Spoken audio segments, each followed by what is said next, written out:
Calon Presiden nomor urut 2 Prabowo Subianto bertemu tokoh masyarakat Aceh untuk menghadiri acara mengenang tsunami Aceh bersama SBY dan AHY. Dalam sambutannya, Prabowo meminta maaf di hadapan tokoh masyarakat Aceh dan berjanji jika menjadi presiden akan berbuat lebih baik lagi untuk Aceh.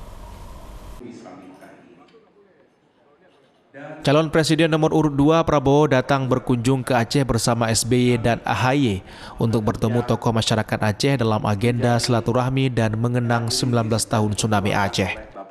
Kedatangan Prabowo langsung disambut oleh tokoh masyarakat Aceh yang didominasi oleh tokoh ulama Aceh untuk mengikuti serangkaian acara seremoni yang berlangsung di salah satu hotel di Banda Aceh.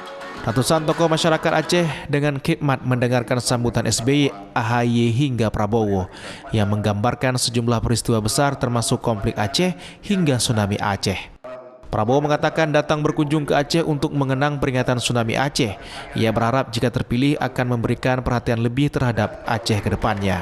Baru saja kita selesai melaksanakan suatu peringatan, silaturahmi dan peringatan dalam rangka memperingati 19 tahun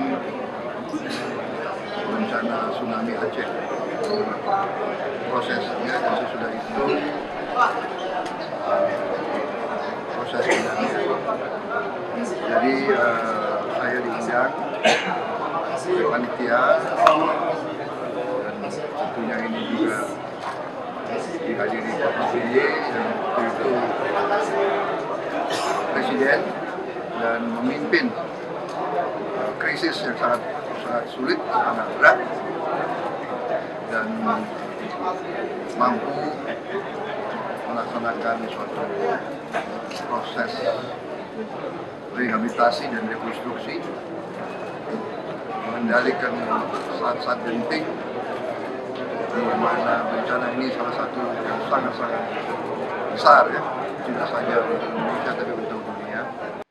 Kunjungan Prabowo ke Aceh untuk mengikuti serangkaian acara yang telah dipersiapkan, termasuk kegiatan ngopi bareng bersama tim dan tokoh muda lainnya. Dari Kota Banda Aceh, Taufan Mustafa, iNews melaporkan.